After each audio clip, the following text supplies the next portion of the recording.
sea with you, sailing under the rain. Il y a parfois une petite routine du matin dont certains, ou plutôt certaines, s'accommodent assez bien. Tiens, demandez à Célie. Donc vous prenez le bateau tous les matins plutôt que le bus en fait? Tous les matins pour aller travailler, c'est le petit sas avant de rentrer vraiment dans le boulot. Et le soir, pareil, ça permet de décompresser avant de rentrer. C'est quand même idéal. Vous avez de la chance. Ouais, j'en suis consciente. Je pourrais aussi prendre le pont de l'autre côté, qui est tout embouteillé tous les matins, mais c'est beaucoup plus écologique et beaucoup plus agréable de prendre le bateau et ensuite les transports en commun.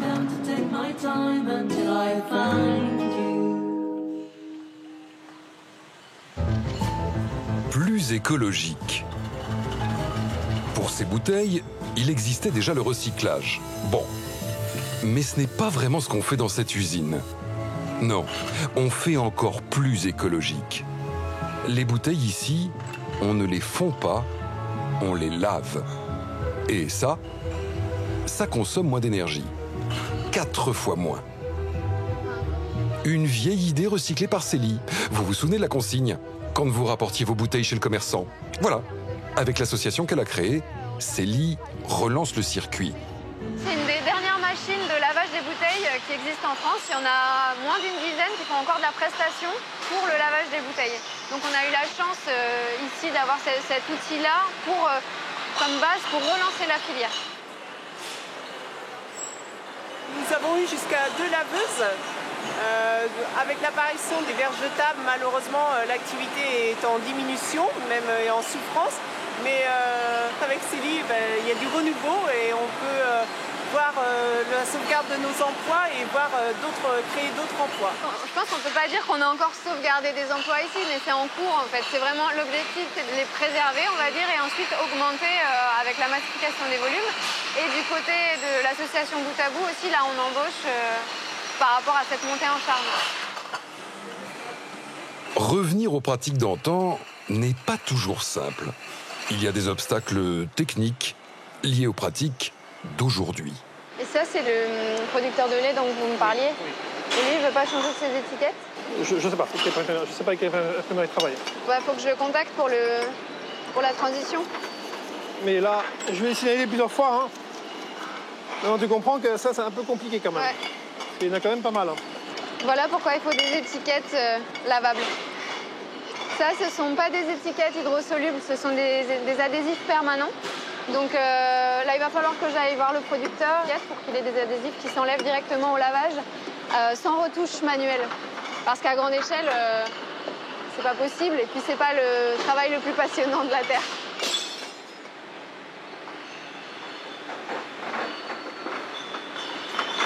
Remotiver les producteurs à acheter une bouteille adaptée avec l'étiquette adaptée, ça va permettre aussi d'avoir confiance en le lavage. Effectivement, ils vont s'apercevoir que si les bouteilles est bien, si l'étiquette est bien, ça peut très bien marcher. Donc là, ça commence. Donc on a déjà des producteurs qui arrivent, des brasseurs qui arrivent, des producteurs de vin qui arrivent. Et puis c'est pas forcément plus cher. Et surtout, c'est écologiquement plus viable, beaucoup plus intéressant. Vous êtes content de l'avoir arrivé? Ah oui, sincèrement, oui. Oui, ça reboostait les choses. Nous, au lavage, ça a effectivement reboosté. Tu le sais. Ouais. Passer d'un cycle à un autre. Il en va de l'industrie comme parfois, et même souvent, de la politique. À Bruxelles, les élections européennes ont renouvelé le Parlement. De nouveaux locataires vont arriver, d'autres s'en vont, comme Édouard Martin. Le député numéro 652, un des rares ouvriers de tout le Parlement, va rendre son badge. Et dans le dédale européen, en 5 ans, il a appris à se repérer. Et Maxime. C'est son tout dernier jour. Le jour des adieux aux employés du Parlement. Bonjour. Avant de partir, Martha. vous partez pas comme... Ça va bien? Merci pour tout. Hein. Ah, merci à vous parce que Vous avez été excellent. j'espère que tous les députés, il est comme vous. Oh, c'est très gentil. Bonne journée, à bientôt.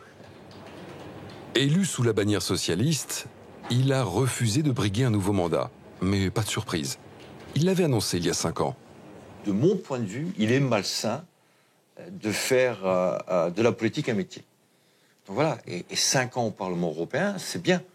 Franchement, on en a fait du boulot en 5 ans. Énormément de travail. Donc, non, pas de regret. Je pense que d'autres députés qui viendront s'intéresseront aussi à défendre l'industrie européenne. Mais vous étiez quand même un des seuls ouvriers. Ah oui, mais ça, c'est... Oui. J'espère qu'il n'y a pas que les ouvriers qui s'intéressent à l'avenir de l'industrie. Sinon, on est mal. Sinon, on est mal. L'économie de marché, le droit des femmes, les arcanes du fonctionnement de l'Europe, ce n'était pas écrit il y a encore quelques années, quand il était encore sidérurgiste, Next. à Florange, en Moselle, chez Arcelor. Et ça, là, je le ramène à la maison. C'était la vie d'avant, la vie de syndicaliste. C'était la vie d'avant, mais en même temps, moi, je trouve, évidemment, j'ai pas le même costume, j'ai plus le même rôle, là, ici, dans cette vie-là, mais en même temps, pour moi, c'est une continuité. Évidemment, ici, ce ne sont pas des CRS qui nous obstruent et qui nous empêchent d'avancer. Ce sont d'autres forces occultes. C'est quoi? C'est effectivement des politiques très libérales, très conservatrices, et les lobbyistes, c'est tous ces gens-là qui ne sont là que, pour certains, pour défendre uniquement des intérêts particuliers, alors que nous, dans le combat que nous menions, nous étions là pour défendre l'intérêt général, la survie d'une entreprise.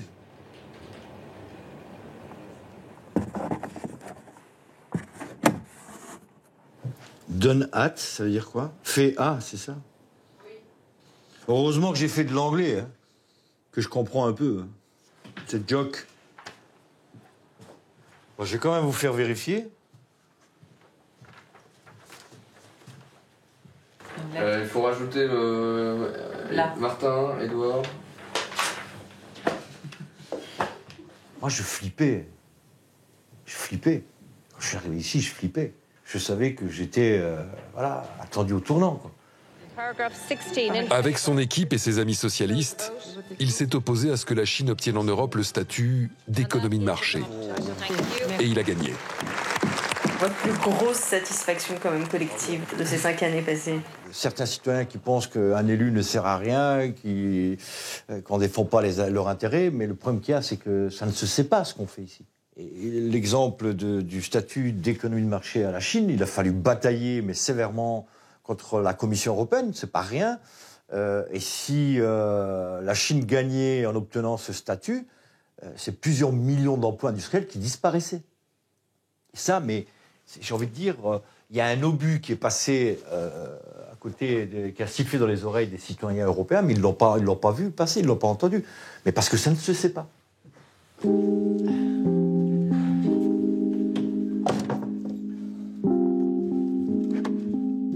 C'est à qui la cravate rouge? C'est la cravate qui t'a été offerte par la présidence maltaise. J'ai rarement mis une cravate. Qu'est-ce que ça fait? Edouard Martin met une cravate le dernier jour où il s'en va. Extraordinaire, quand même. Pour vous saluer, je mets la cravate. Oh là là! Voilà. Allez, bisous, ciao. Ciao.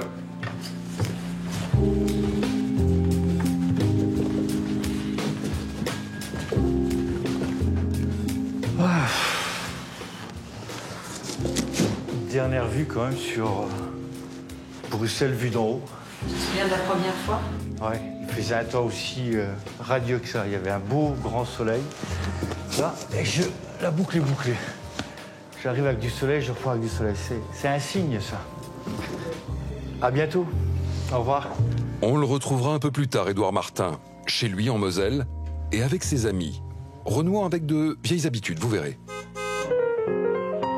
Il y a des habitudes que l'on a un peu bousculées dans les rues de Paris ce matin. Un peu. Et oui, mesdames, il y a une vache dans le paysage. C'est Justine, l'égérie du lait équitable. Et Justine, elle est venue manifester avec son propriétaire, Jean-Luc. Voilà. Salut les gars. Rien. Ça va? La petite. Modèle réduit parce qu'on est dans une petite rue, alors je suis pas sûr que la grande va pouvoir aller partout. Pas de problème avec la maréchaussée. Il faut dire que Justine est venue soutenir le ministre de l'Agriculture, qui lui aussi la soutient, pour un lait qui rémunère mieux son éleveur. On est rue du Bac, là. façon, vous ne pouvez pas vous tromper, vous allez tomber dans une ferme. Il y a des vaches et puis il y a des poulets partout.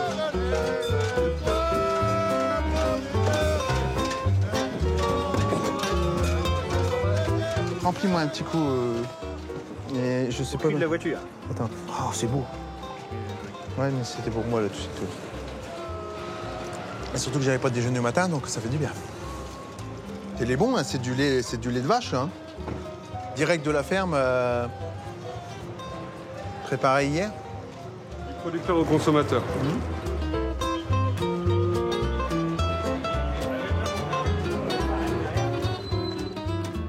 Notre marque, elle est européenne et dans chaque pays, on a une vache aux couleurs du pays. Donc nous, elle est évidemment bleu, blanc, rouge parce qu'on revendique le lait français, les produits français, mais on est aussi européen dans l'âme.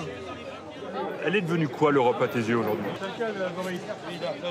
Je pense qu'elle est comme au niveau des pays où les responsables sont déconnectés de ce qui se passe, et pire à l'Europe. Si c'est toi qui étais déconnecté? On va dire que nous, on a le bon sens paysan. Alors on est peut-être déconnecté, mais on sait que pour vivre, il faut manger. Un petit verre de lait. Monsieur, un petit verre de lait. Un petit verre de lait. Non, c'est gentil, j'ai arrêté. Madame, un petit verre de lait. Ils ne boivent pas de lait, les Parisiens. Ah, faut goûter, hein. Il veut pas boire à fond. T'as jamais bu du vrai lait? Un grand verre. 4 fois, là, c'est vraiment le lait qui sort du cul de la vache. Voilà. Madame, n'hésitez pas à demander un petit verre de lait. Elle a trouvé tellement bon qu'elle achète un pack. Voilà. Un pack. On va attaquer un peu la manifestation après. Là, on fait déguster du lait et les gens disent « Oh, mais on veut en acheter. » On vend le lait. C'est du vrai lait? C'est du vrai lait. Bah, tu sais de vache? De vache, trait par un paysan. Ah, il est bon. Ah, c'est la place d'un paysan, d'être dans la rue comme ça? C'est la place d'un paysan qui a envie de vivre de son métier. Ouais. Nous, on est convaincus que si on sort pas de chez nous, si on reste dans notre coin et qu'on dit ça va pas, ça n'ira pas mieux. Un, ça nous permet de revendiquer et de faire passer le message. Et deux, ça nous met du baume au cœur parce que quand tu sens que t'es soutenu, que t'es aidé par les consommateurs, ça fait plaisir.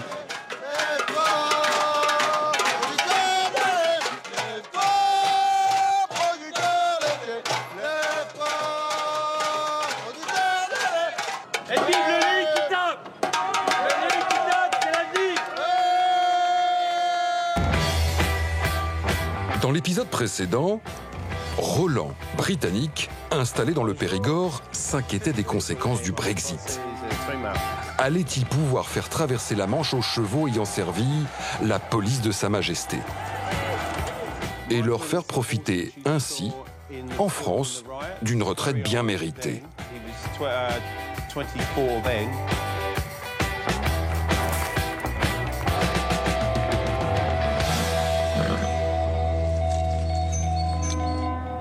Eh bien, depuis Roland, il a mis les voiles pour le Royaume-Uni. Et ça, au début, ça nous a un peu surpris.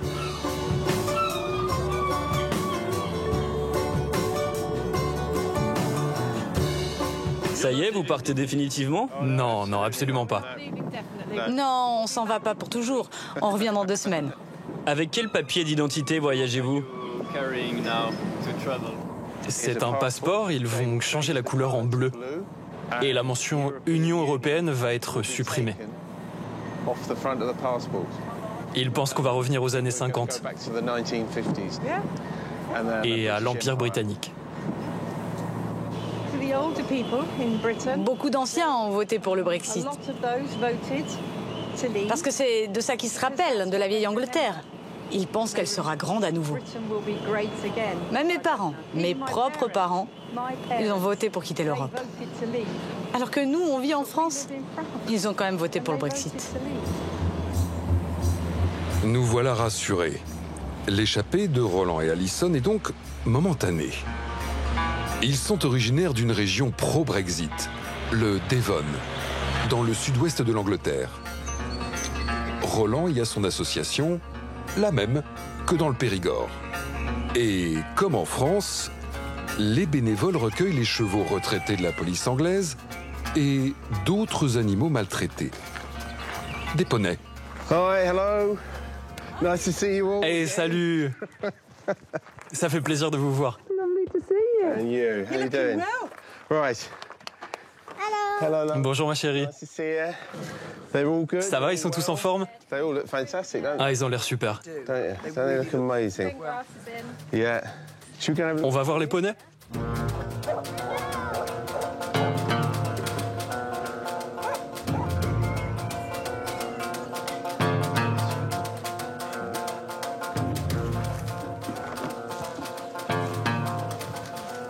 Herbie. Orvey était utilisé dans des combats de poneys.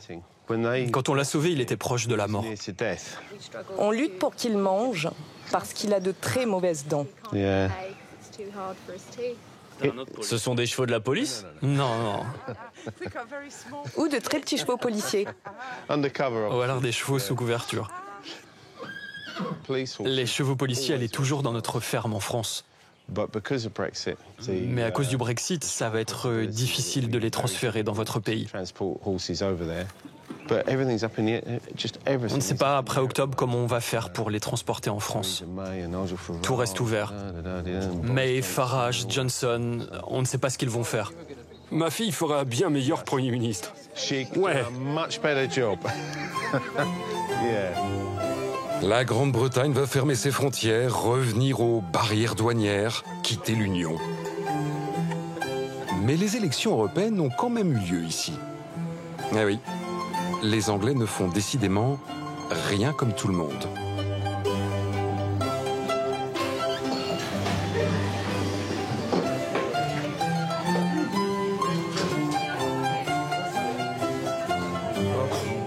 Alors, à l'heure du déjeuner, sans leur couper l'appétit, on a demandé à Roland et ses amis qui avait voté. Et pourquoi? Dans l'espoir que le Royaume-Uni reste dans l'Union européenne. Mais ça n'a pas vraiment marché. Vous avez vu le résultat? Oui, dans mon district, c'est le parti du Brexit qui a gagné. Nigel Farage.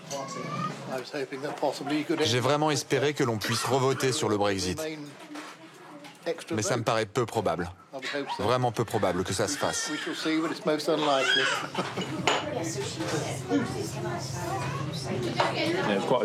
La campagne a été scandaleuse. On leur a dit beaucoup de choses, comme le fait que les Turcs arriveraient par millions au Royaume-Uni. Toutes sortes de choses.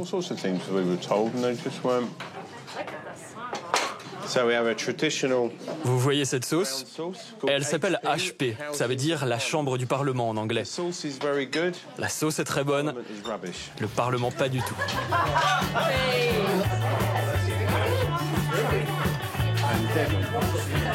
Alison et Roland attendent désormais le nom du nouveau Premier ministre britannique. Et qui sait, un Brexit accommodant pour le départ en retraite des chevaux méritants.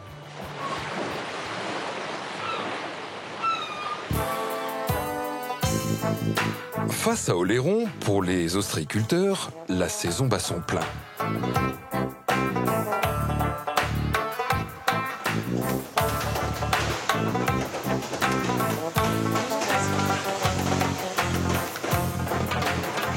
On est venu voir Jodie. Ce matin, elle est seule, aux commandes de l'entreprise familiale. Là, les garçons sont partis à la marée, donc du coup, ce matin, on est moins Angélique. Puis généralement, la plupart du temps, c'est quand même nous. C'est nous. Ouais, voilà. Une fois qu'on a la commande, de suite, elles sont emballées, expédiées. Et ça va partir chez le transporteur pour midi. Le client aura sa commande ce soir.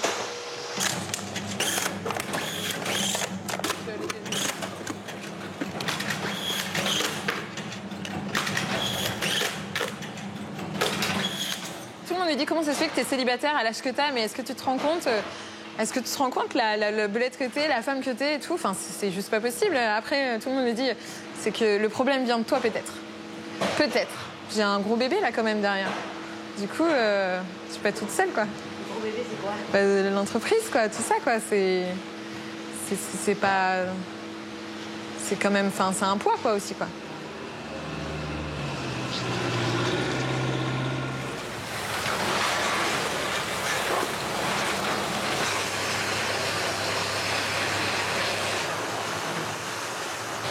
Et Doudou, arrête de mettre des bacs comme ça là pour les ligner, faites-les directement sur le panneau. Mais non, on les repasse. Regarde comme c'est pourri. Eh ben, prends le jet. Mais non, on les repasse dedans. Bah, pourquoi tu prends pas le jet? Non, ça sert à rien. Bah, bien sûr que si, c'est exactement pareil. Mais c'est exactement pareil. Oh là là là là là là là là là là. Oh la vache.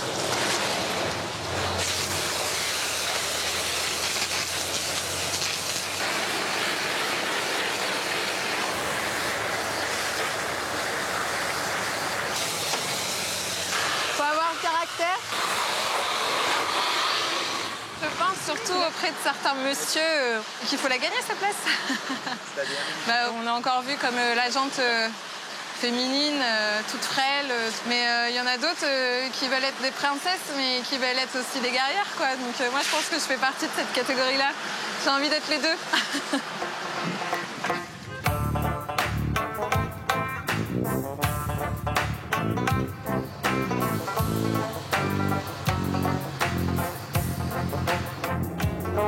À Nantes, Célie mène tranquillement sa petite révolution écologique.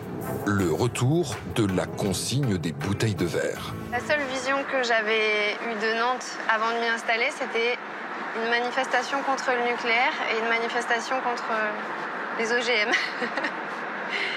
Mais bon, j'avais beaucoup aimé la ville, j'en entendais beaucoup de bien. Et donc, en revenant d'un voyage en Asie, j'ai décidé de m'installer à Nantes, sans connaître la ville. Elle connaît bien la ville maintenant, Célie, et tous les acteurs de la filière du verre. Ce matin, visite chez un imprimeur d'étiquettes de bouteilles.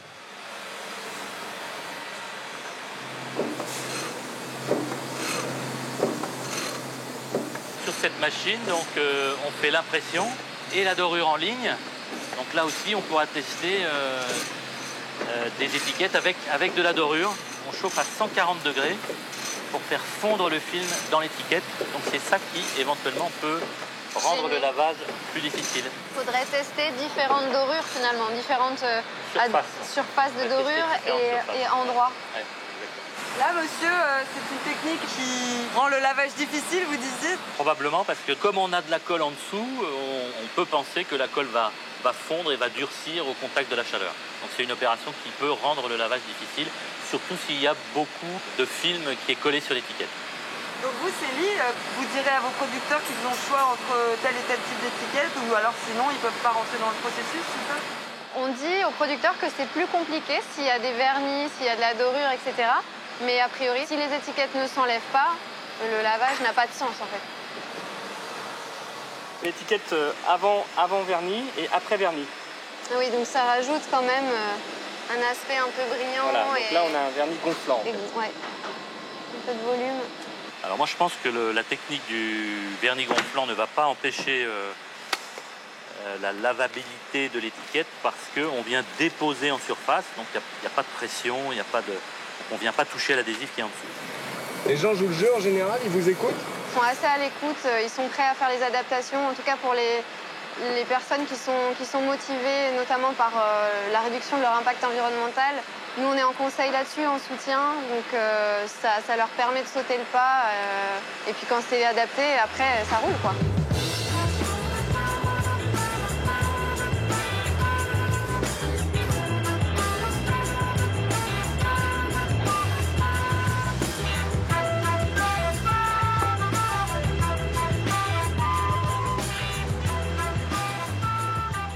Salut! Ça va? Ouais. Et toi, ça va? Très bien.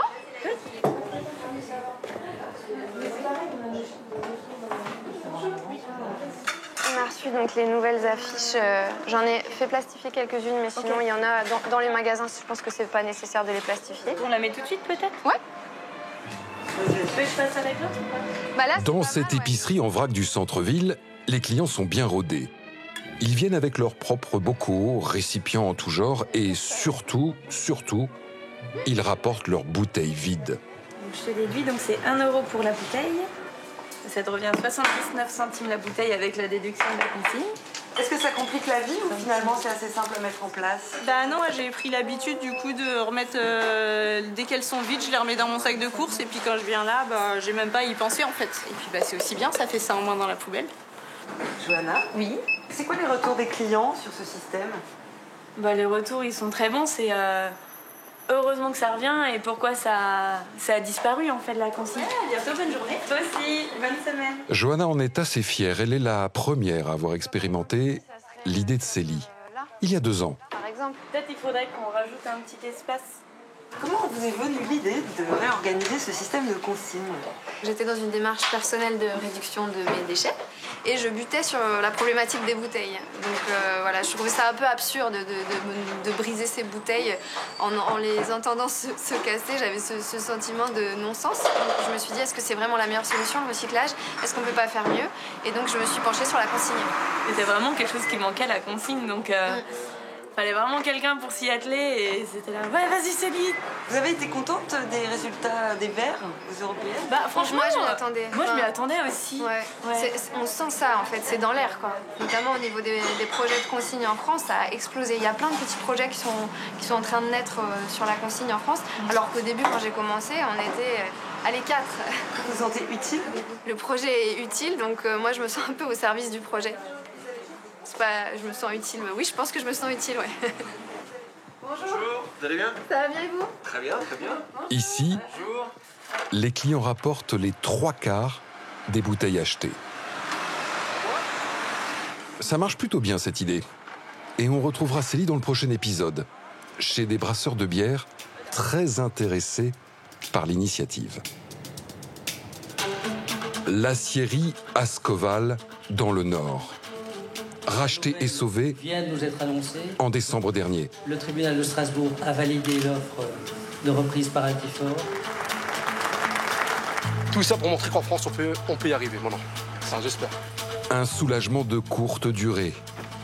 Ascoval est de nouveau menacé en février, après l'abandon du repreneur.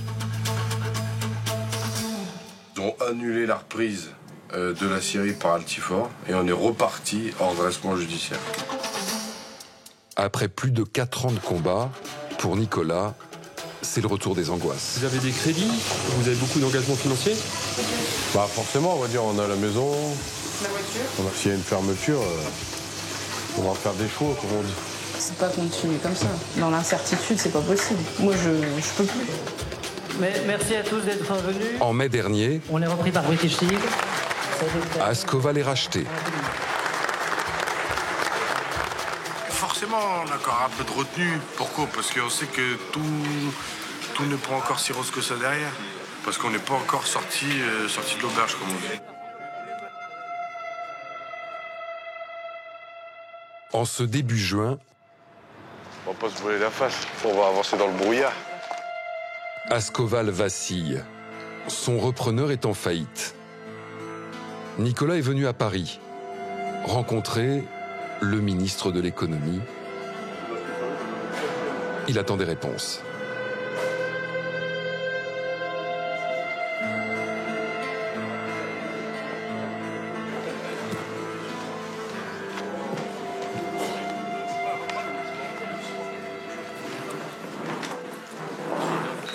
Bien, bonjour à tous.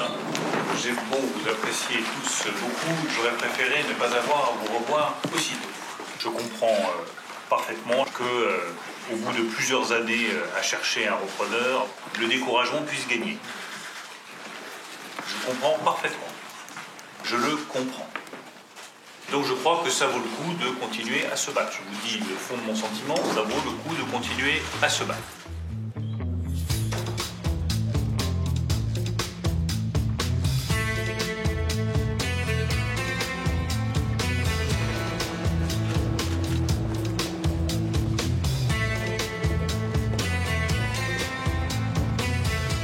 L'actionnaire, il a intérêt à venir. Il a intérêt à venir.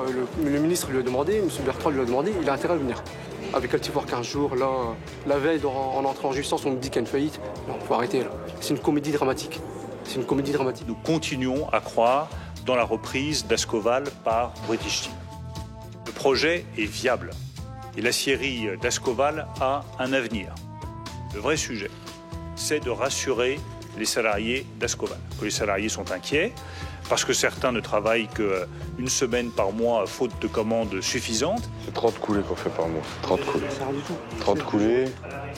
Quand on était dans les pleines puissances de la Syrie, on te le faisait en une journée. Je les comprends et je les soutiens totalement.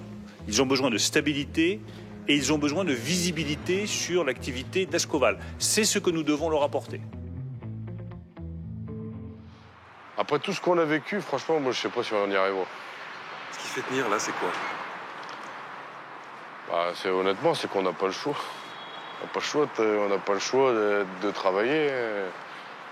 On n'a pas le choix. Qu'est-ce qu'on va faire? On va prendre son compte et puis on n'aura même pas des indemnisations au chômage parce qu'on sera parti de nous-mêmes. Franchement, c'est compliqué. Et on a encore envie, même s'il y a un petit espoir d'y croire, mais ça devient difficile. Complètement ubuesque, franchement. Difficile.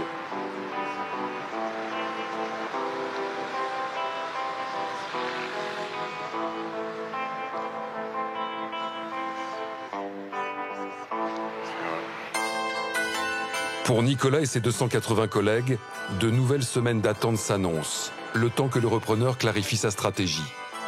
Pour l'instant, Ascoval tient, tant bien que mal.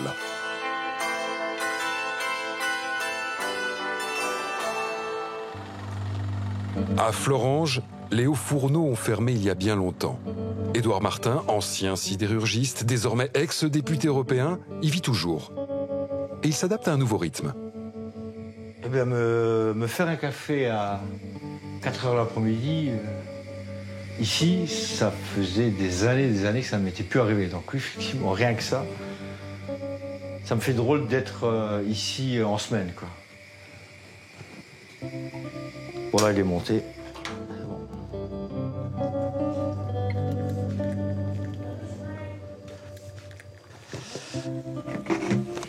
Ah, voilà. Ça, ce moment-là, ça n'a pas de prix. C'est agréable. L'ancien sidérurgiste vient de créer une association qui milite pour une industrie propre en Europe. La politique n'est jamais très loin. J'ai un engagement syndical, j'ai un engagement politique, mais non, ça va être un engagement associatif, mais tout en gardant un œil sur la politique. Moi, je vais aider ici dans la région à mettre en place des collectifs génération. Voilà, moi, je n'ai pas été soutenir Benoît Hamon parce qu'il aurait une belle gueule, même s'il n'est pas moche, ce garçon. Mais c'est surtout parce que le programme est le programme qui me correspond le mieux, et en plus, c'était un programme construit collectivement. Contrairement à son mandat de député, son engagement associatif ne lui rapportera pas de salaire. Édouard doit chercher un nouvel emploi.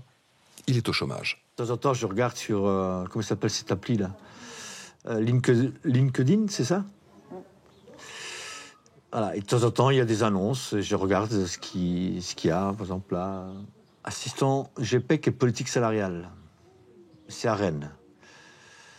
Mettre en accointance la politique industrielle avec la politique environnementale, c'est des choses vraiment que j'ai envie de faire parce que j'y crois, parce que c'est possible et parce que ce sont des sujets sur lesquels j'ai beaucoup travaillé dans le cadre de mon mandat de député européen. Voilà. Mais bon, le poste là, pour l'instant, n'existe pas, je ne l'ai pas trouvé. Il faut chercher. Paraît-il que qui cherche trouve. Je vais chercher.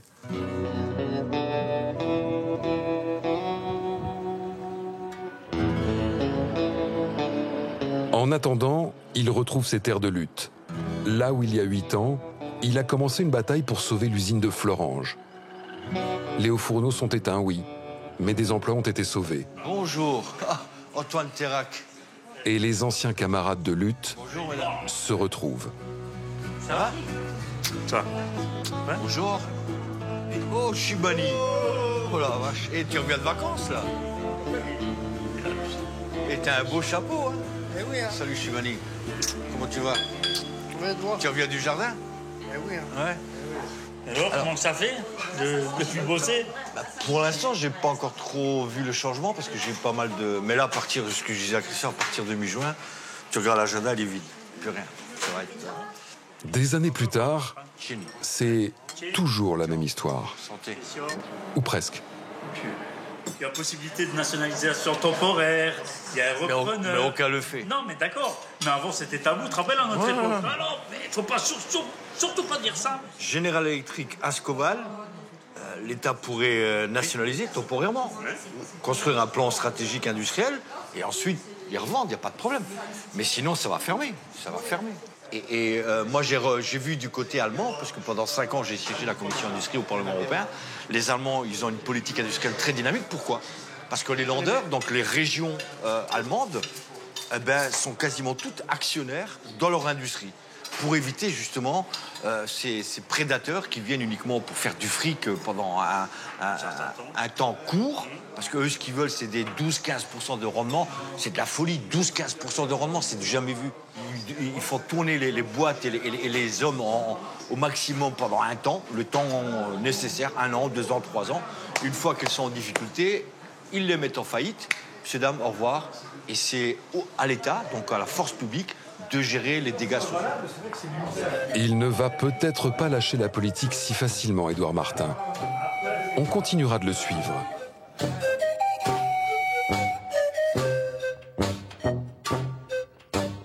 Vas-y encore, pousse 1 mètre. Encore un peu? Ouais, 1 mètre encore, vas-y.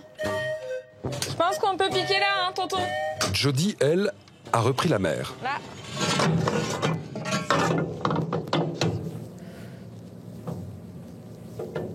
Quelques huîtres Ça y est, c'est parti.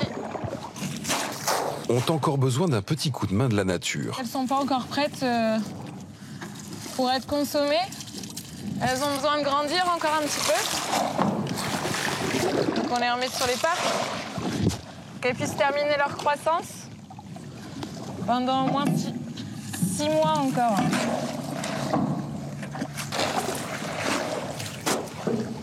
Je crois qu'il en profite que je sois dans la flotte pour m'éclabousser un max.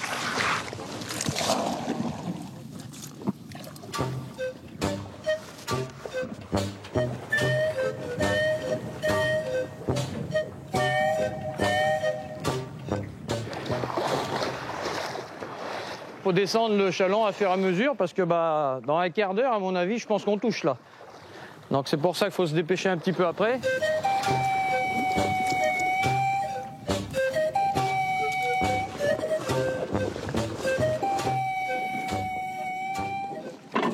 C'est un métier de fille ou quoi? Alors c'est pas un métier de fille à la base. C'est un métier que les filles peuvent faire. Y a pas de souci. J'ai pas des très gros bras, je fais pas de la musculation et pourtant j'arrive à faire la même chose qu'eux, quoi. Il y a des poches, elles sont lourdes, le bateau il faut le tirer. Le bateau il flotte, c'est pas si lourd que ça.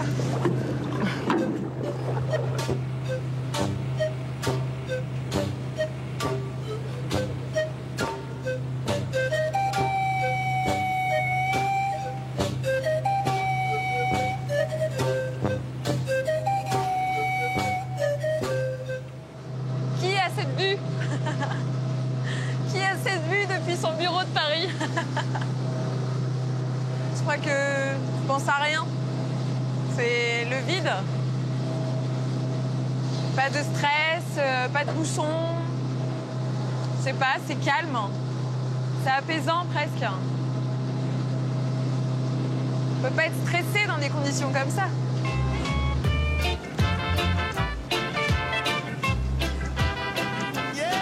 C'est ça la vraie liberté? Ouais, je pense, ouais. Après, il y a d'autres formes de liberté, hein. C'est pas forcément être en mer. Faut l'apprendre, en fait.